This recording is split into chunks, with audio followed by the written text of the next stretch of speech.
How to get YouTube Playables without premium. So there's a misconception here. You do not need YouTube Premium to play the Playables section of YouTube. So let's go to our YouTube app.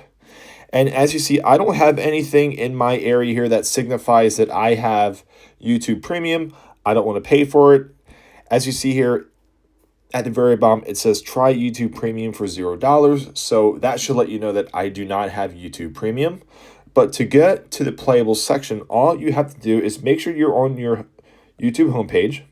And then you want to look at the top left-hand corner under the YouTube icon, and you'll have a little icon here next to all, and you want to hit that icon.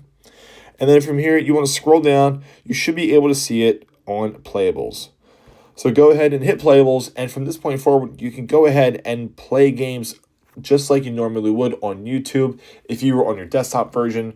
But that's it. You don't need YouTube Premium to play these games.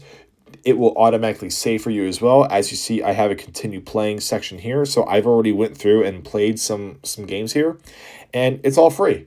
You don't have to have premium. There's no kind of membership, and that's it. It's super simple and super easy.